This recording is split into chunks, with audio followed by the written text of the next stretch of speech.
Hi, everybody. Welcome to the Ring Ramble podcast. I'm V. I'm Brad. Today, we'll be talking about our Summerslam predictions. So today's video is just going to be more in detail to the kind of the matchups that we talked about last week in our recap. That first episode, I didn't really want us to focus on SummerSlam too much because I anticipated making this one. The order we'll speak about these matches are in no particular order of interest or anything like that. It's just simply our opinion. And remember, this is all for fun, and leave your opinions below if you so choose to. Alright, so starting with Bron Breakker and Sami Zayn match for the Intercontinental Championship yet again. This was decided via qualifying match between Ilya Dragunov and Bron Breakker, where Ilya Dragunov was unable to continue the match, leading to a defaulted win to Bron Breakker. We spoke about this last week, but I mentioned earlier that we should go more in depth. I know you feel passionate about the Ilya and the happenings of this match, so I'll allow you to start us off first.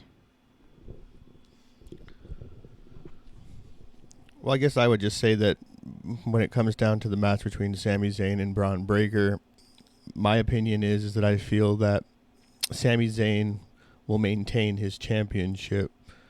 I don't really think that Bron Breakker is ready, being that he's kind of a greenhorn in regards to the being a main roster guy.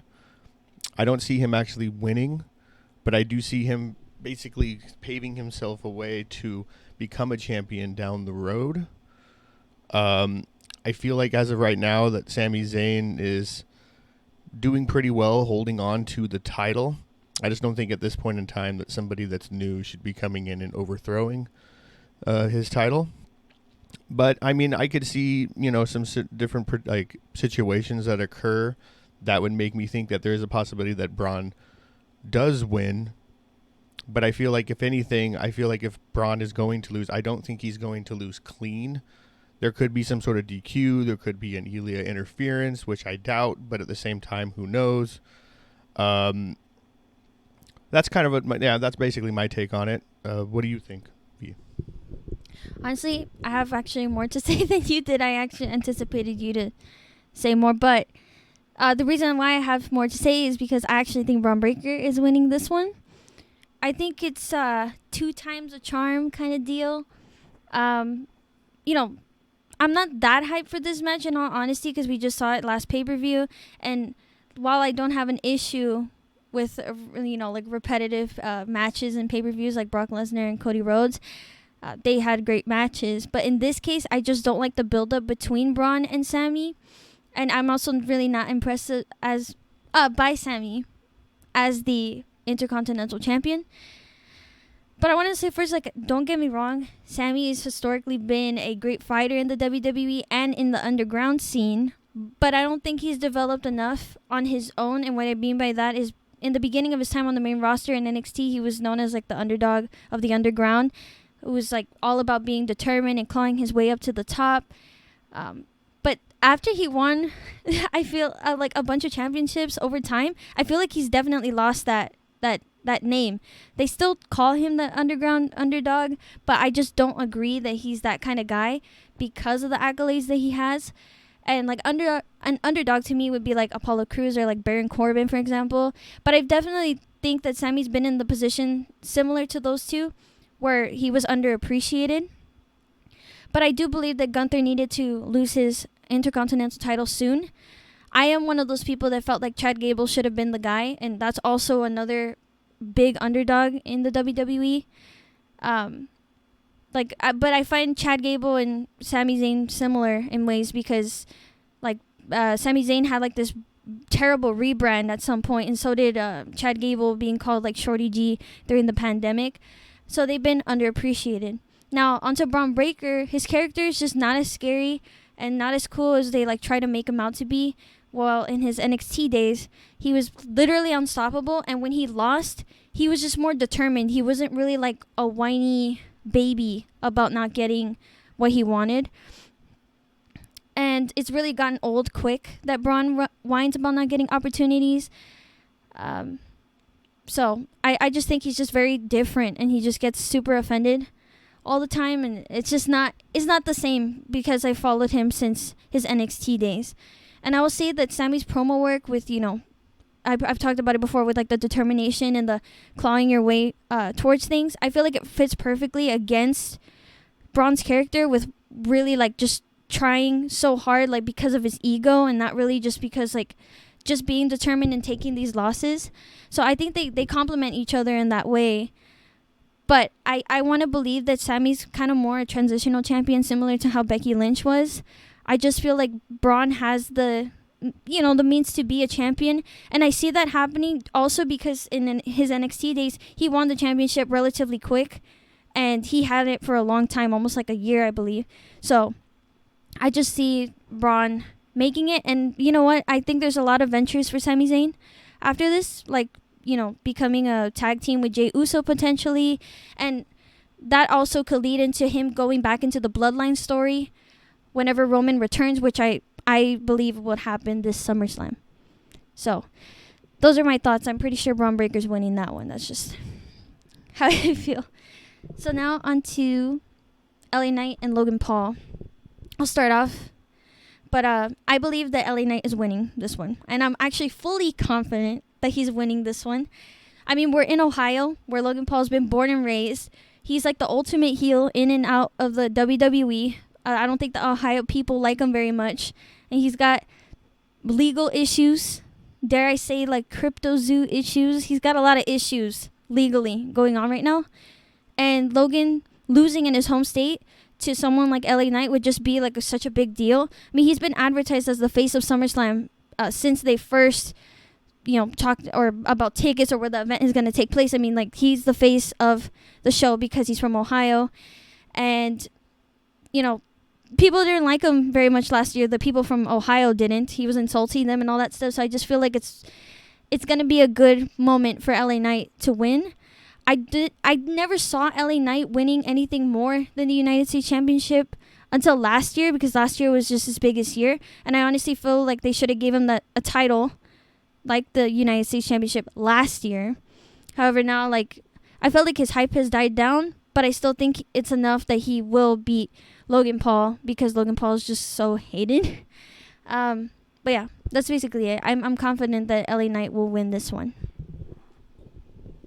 Well, let me talk to you. I actually disagree. I actually feel that Logan Paul will win. And the only thing is because of the heat that he gets. He's a great heel. No one likes him. He has the legal issues, which I think in that alone makes it better for him to be a champ. Unless he was going to get jail time or something, then he's not coming back. Then I can understand that. But if that's not the case, I still think him being the champ makes it better.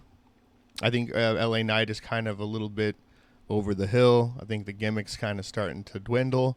I agree with what V said that, yeah, he should have won like last year when he was like at a peak of the time where his like character was at its peak.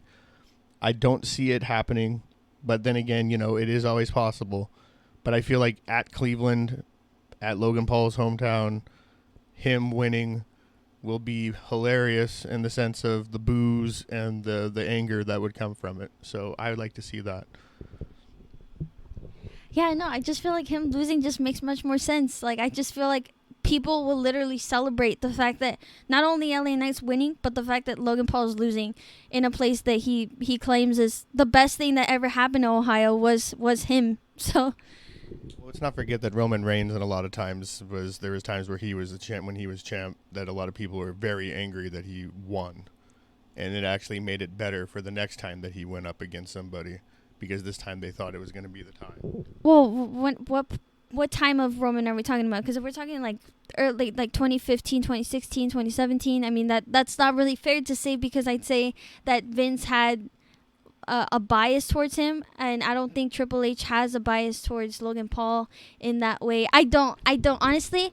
I know you're looking at me saying no, but I just don't think he does. And I think the best possible thing for them to do as like the brand of WWE is to let this guy fucking deal with his legal issues and then potentially come back when all that's over. And I'll just put it this way. If he ends up winning, it just proves the point. about Triple H. Okay, dude. Okay, well, we're torn on that one. All right, so Bayley and Nia Jax. Bayley is losing 100%, in my opinion. There hasn't been much direction for her since she has become champion. I mean, there has been like some rivalry. I felt like most of the rivalry that Bayley has had before and after King of the Ring and Queen of the Ring has been with Nia. So I just feel like Nia would be the winner, basically. And I think that's also due to the fact that LA Knight being like a baby face in SmackDown. If he were to win, as I'm like suggesting that LA Knight will win, I feel like they need that heel champion. However, I think Tiffany's gonna cash in. But it's whether she cashes in before or after Nia Jax loses to Bayley. I have no idea. Or she could cash it in and make it a triple threat, which I honestly feel like is the least likely possibility for that to happen. I don't see it going into a triple threat.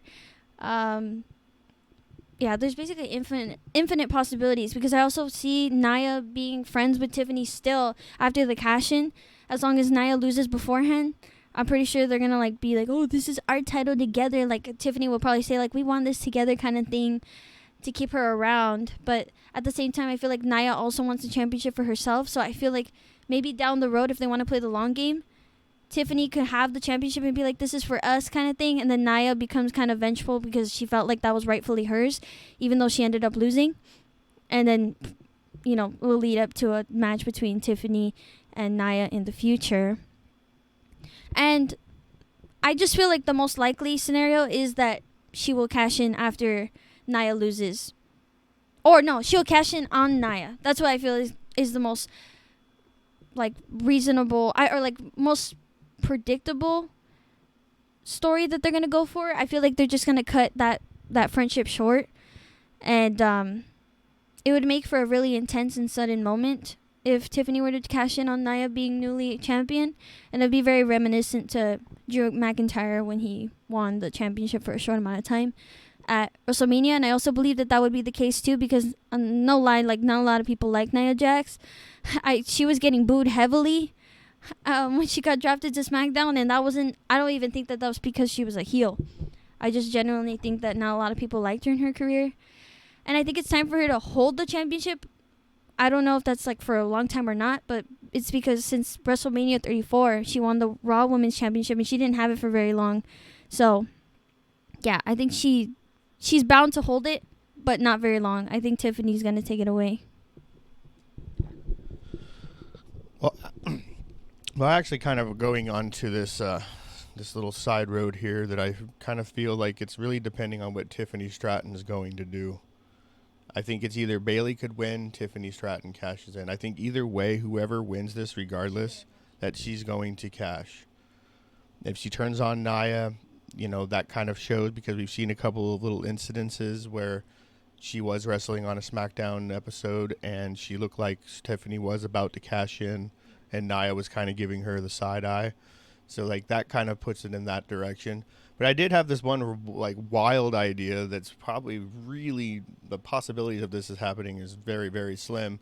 But I had this thought that I could see Tiffany Stratton going for it to cash it in, running down the ring, handing it to the referee to say, I want to cash it in.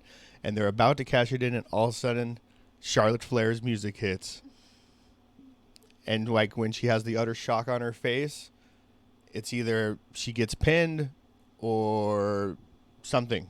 That is something that I just feel like it could be possible because of this, she's on SmackDown. They're on the same brand. And that has always been her ideal match.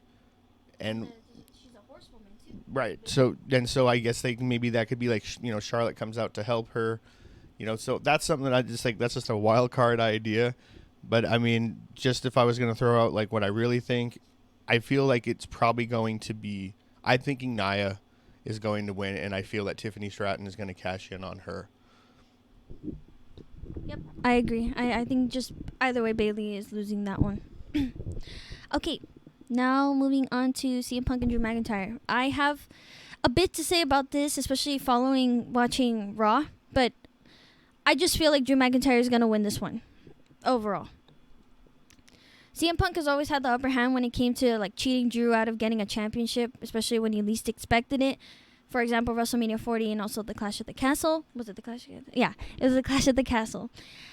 And I also just don't feel like it's important for Punk to get the win over Drew unless they wanted to build a longer storyline until Drew gets the chance to beat him finally. But I feel like if Drew wins, it will close that chapter and he could focus on getting Damien Priest and the World Heavyweight Championship afterwards. And then plus I also don't feel too confident that they'll play the long game, allowing Drew to lose, because that's something I expect they want to do over the World Heavyweight Championship, which is something I'm going to explain later when we talk about Gunther and Damien Priest. In regards to Seth, he doesn't like either of them very much, and I feel like the odds are stacked against Drew more so. I'm going to change my mind. This is a note that I put prior to watching Raw, okay? Then I'm going to explain why I'm changing my mind a little bit. So I think the odds were stacked against Drew more so because Punk has gotten the upper hand when it comes to wins and losses between the both of them. But in some ways, I believe that Seth would be fair. However, I feel like he's going to do something shady towards either one of them, and part of me wants to believe he would ruin Punk's chances of winning so that Drew didn't get a legitimate win, even if he believes so. But again, that will close the feud between Punk and Seth.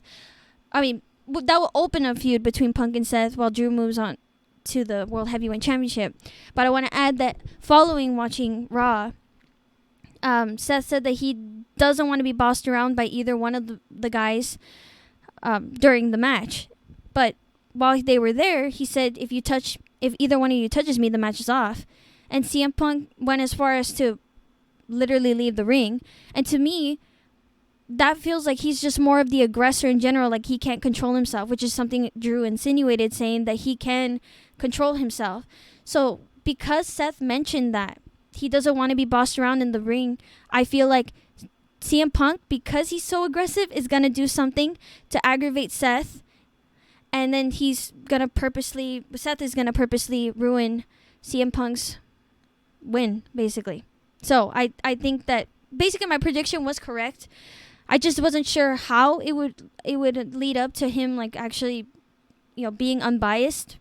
But I think after he said that, it really does show that CM Punk is basically gonna do that, where he's just gonna be an aggressor and boss him around, and Seth's not gonna like that. I feel like it's gonna be kind of like a Shawn Michaels moment where he's gonna like attack him, like with the finisher, and then Drew McIntyre will claymore him or something and then get the win. So that is my thought. Well, I guess after hearing your explanation, I actually agree with you. I think that CM Punk's going to be his worst enemy in this match. If anything, it's going to be his actions that's going to dictate how it's going to end. And I feel like because of the way that he has been he is showing a lot of hostility towards Seth Rollins, especially on that Raw promo. Yeah, that makes a lot of sense, that it could be that he's going to do something to CM Punk. CM Punk's going to do something to Seth Rollins that's going to cause him to lose this match. And then it kind of just it paves the way for the CM Punk Seth Rollins thing, which we kind of figured we thought we were going to get in the first place when CM Punk showed up in Chicago at the Survivor Series Warzone. So when we saw that, and we saw all the little videos of Seth Rollins flipping off his direction and like cussing and screaming about it, that's like kind of what we thought was going to be that first kind of like match. And then ended up being Drew McIntyre, which nothing against Drew McIntyre. I mean, Drew McIntyre is a good person to have CM Punk go up against, but this kind of just paves that way. So yeah, that makes sense to me.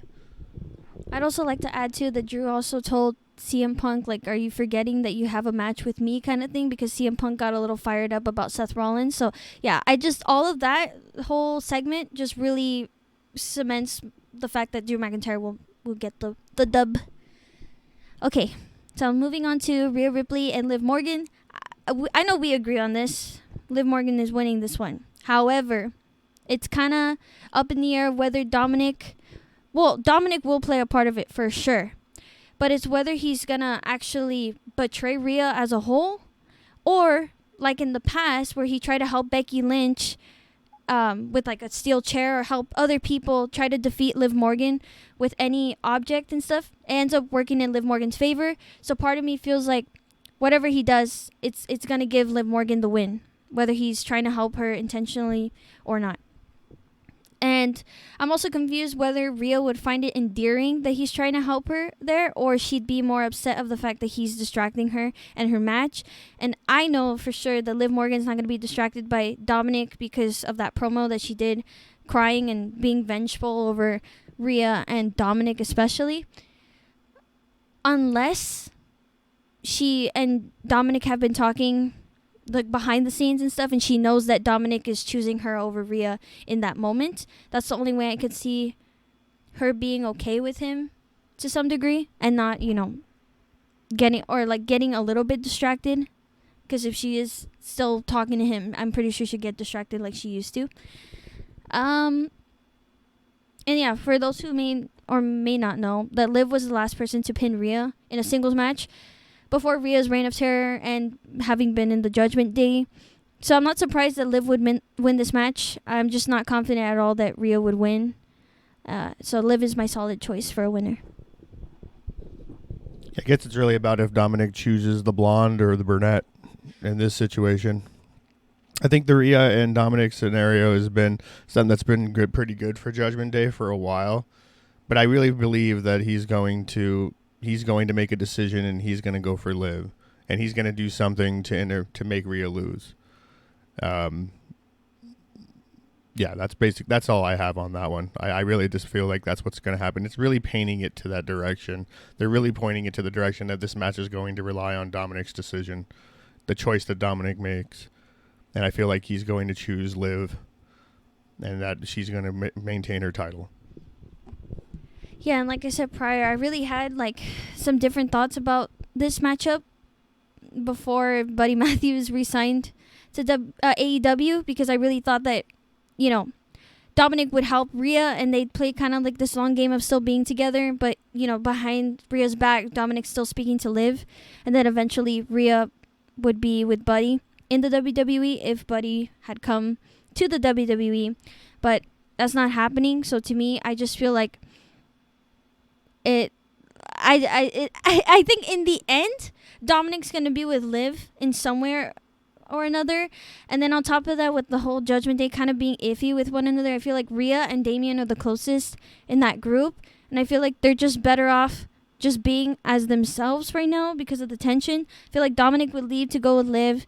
And, Finn's been kind of odd with Damien. And I think, he could just focus on his tag team stuff.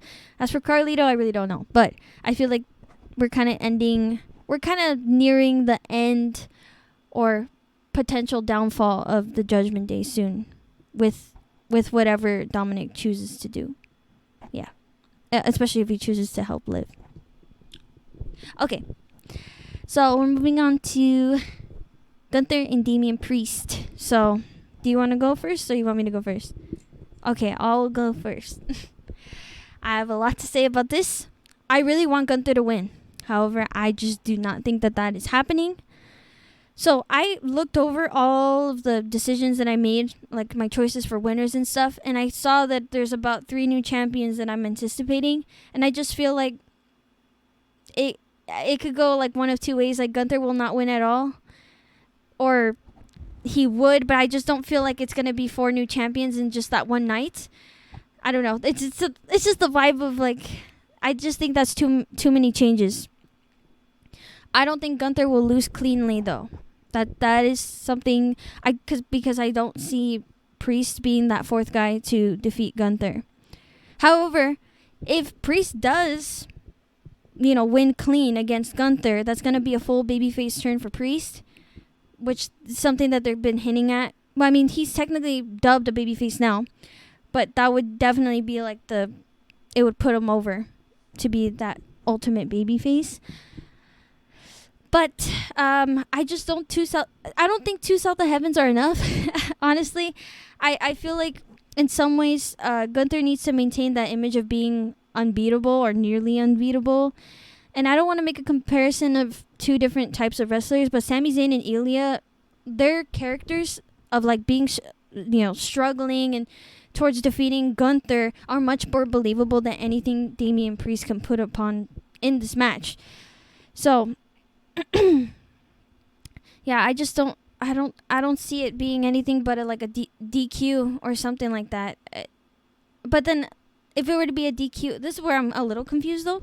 If it were to be a DQ, I doubt Gunther would even go to the point of hitting him like that. I feel like, because obviously when it's a DQ, it's a draw. Like nothing happens. You don't trade titles. So Priest would have to be the one to do it. But I don't think he would, because he's turning into this babyface figure, and that's not really something a babyface really does.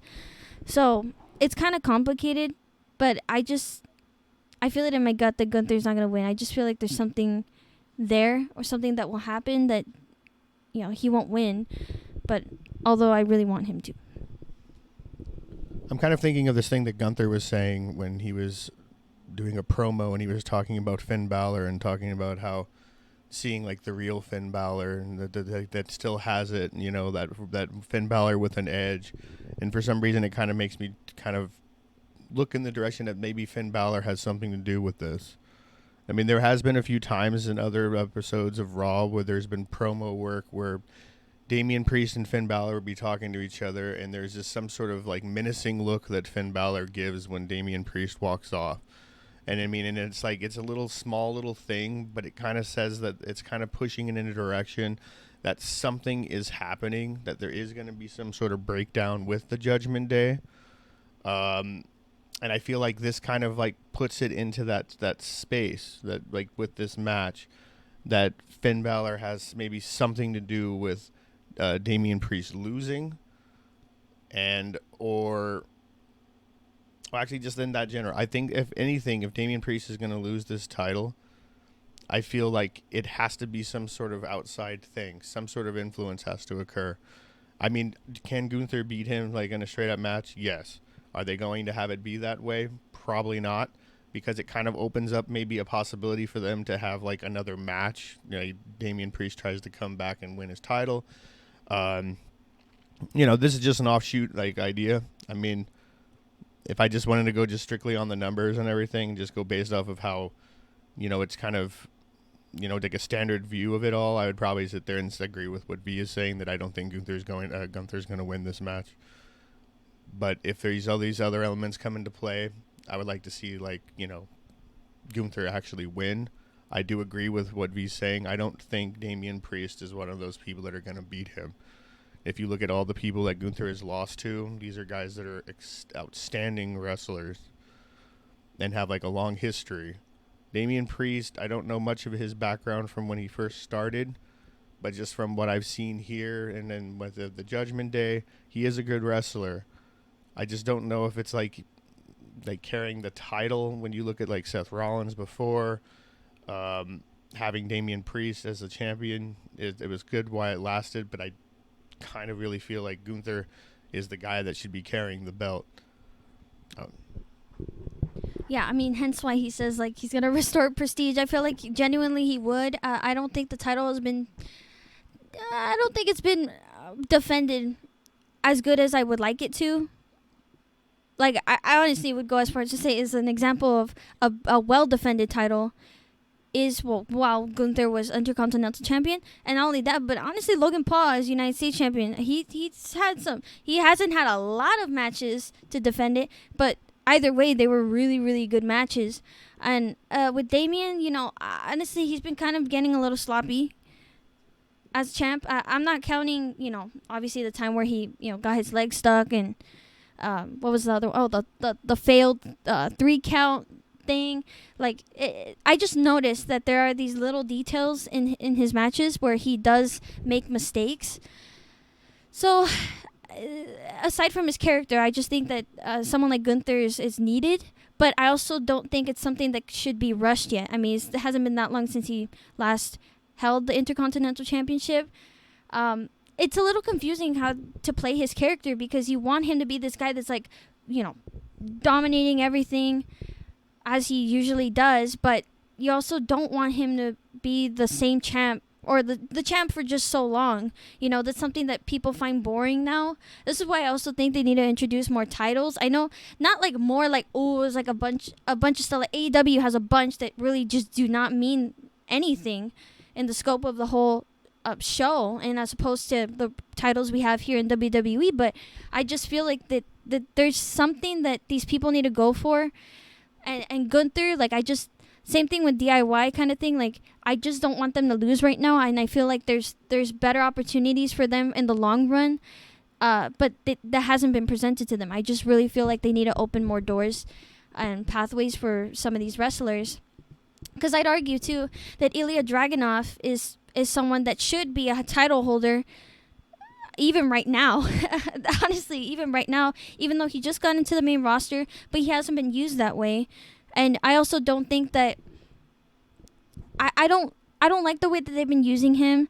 And like, Gunther and Ilya is going to happen at some point, and I just don't see Gunther being a title holder for that long until that Ilya and Gunther match will take place, because obviously it's going to take place for a championship, and I really doubt it's going to be Intercontinental again. I don't think Gunther is going to want it again, and I don't think he's going to like take it or hold it again. Like, I just don't think that that's possible. I think it's going to be over a title, and if it's not, then it's not. It's going to be a great match either way. I just think that because they had such an epic rivalry, it's just got to be for something big. I mean, it was always for the NXT UK title when they were fighting each other. So I just think it has to be for a title. So I don't think we need to rush into anything with Gunther just yet. I believe that, this Damien needs to hold it longer for Drew to come back and try to get it. Because, I mean, if you think about it, Drew, CM Punk, and Damien Priest were the product of, they were the reason why he didn't end up holding the title for as long as he wanted to. So now that he would be done with CM Punk, if he were to beat CM Punk in this match, then he would have to go after Damien Priest next, because he has unfinished business with him, especially him, because he cashed in on him. So I just think that, Gunther's great and all and stuff. It's going to be hard to believe him losing personally, but I just think that he needs to lose this one. Damien Priest should hold it. I think Drew should be the one to get it. And I also feel like it would be kind of cool in the future if Gunther were to fight whoever holds the World Heavyweight Championship. It should be at the Bash in Berlin, especially because he is, local to that area. Like, he was from Austria. And so I think that would be the best position for him to win. However, we don't know if that's even true or not, because, Drew McIntyre lost in Scotland, so who knows? And I also feel like it would be cool to be a triple threat between Drew, Damien, and Gunther. I mean, we've seen kind of a similar thing before with Drew, Gunther, and Sheamus for the Intercontinental Championship at WrestleMania 39. So, yeah, that's kind of like a tangent, though. I just wanted to put like a little more emphasis on the little details that, I feel like matter when it comes to Gunther becoming champ or not. So we'll move on to Cody Rhodes and Solo Sikoa. So you want me to go first? Okay. So this is the final match that we're talking about today. All right. It's going to sound outrageous, but I am so conflicted about who's going to win this one. And the reason why is because the Bloodline 1 is not barred from ringside. So they're most definitely going to come in and screw some stuff up with Cody, as they've historically have been doing so. I know that Kevin and Randy would definitely show up to aid him. Obviously against probably Tama Tonga and Tongaloa or something. But you also have Jacob Fatu. So they're going to be outnumbered and outmatched in some ways, because Solo's also, a part of the match. That's when I think they're going to debut a new member of the Bloodline. I know Hikuleo's officially signed, so I'm going to go with Hikuleo, because I have not heard anything about Zilla Fatu being signed just yet. I don't know if I missed anything or what, but I feel like it's going to be Hikuleo.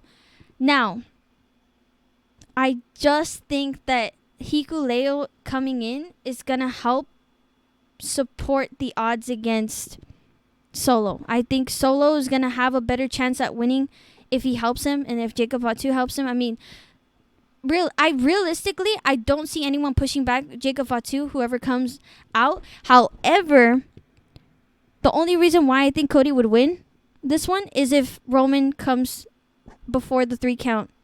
So, like, kind of like what Drew McIntyre was supposed to do at that match between Damien and who was the other? Oh, Seth Rollins. Yes. So, kind of similar to that. That's the only way I see Cody winning this one. However, some way I feel like if Cody does lose, Roman will come out anyways, right, to scare the bloodline. But he'd show his support for Cody and telling him, like, let's get back, like, the championship that should be yours. You know, it shouldn't be in the hands of Solo. You know, it should be yours. And then that will open up the bloodline versus bloodline storyline. That, yeah. And also, a little side note, too. I feel it's more believable that Cody would lose as well because him and Trick were basically propped up about the same time, and they're also regarded as, like, you know, the epic or like the epic baby faces of their brands. And, you know, Trick Williams, his title reign did not last as long as we wanted it to. So I think it's possible for Cody to lose pretty quickly and unexpectedly. And we also have to remind ourselves that this is the second greatest show, wrestling show of the year. So anything is possible. And Cody losing would be a very big deal, and Roman coming would be even more of a big deal. And I just see that happening.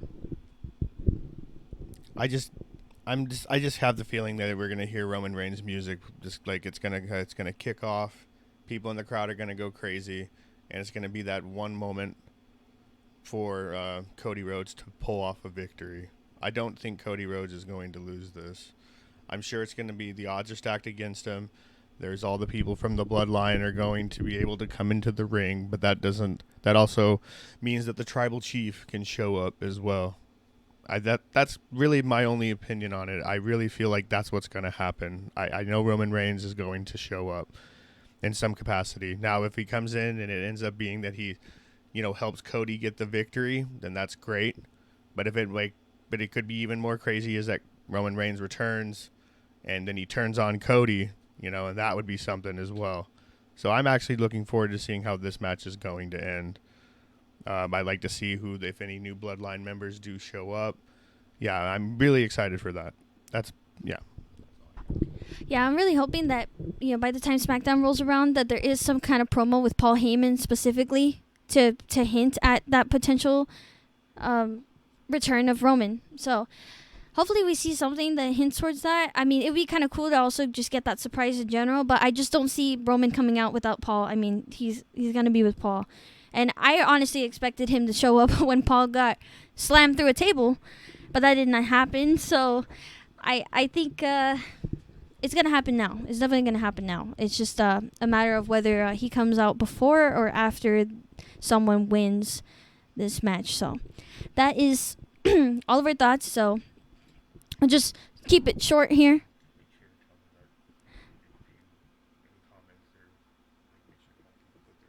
Oh, okay. Well, my dad said to, you know, put your comments down, or, you know, any opinions that you may have about, like, the match. Do you agree with any of us or anything like that? So just real quick, we'll just say who we think is winning the match, just shortly. So Bron Breakker and Sami Zayn, you think Sami Zayn's winning, right? So yeah, he thinks Sami Zayn's winning. I think Bron Breakker is winning. For the LA Knight and Logan Paul, you think Logan Paul is winning. I think LA Knight is winning. Both of us mutually agree that Bayley is losing. It's just whether Tiffany Stratton can pull off her cash in or not. So it either would be Nia or Tiffany Stratton. CM Punk and Drew McIntyre. So I say Drew McIntyre, and you? I say Drew. Okay. And then for Liv Morgan and Rhea, we agree Liv Morgan is most likely winning. Gunther and Damien Priest, we agree that Damien Priest is probably going to win that one. And for Cody and Solo, I'm iffy. So I'm like, it's either one. And you say? I'm saying Cody Rhodes. All right. So, yeah, those are our thoughts. So, correct us if we got anything wrong. You feel, it just. Yeah, please comment. I want to know what other people think. I want to know if you're on the same side as us, like, or you're not, or like, I just want to know what's going on out there. So, thank you. Thank you very much. Bye bye.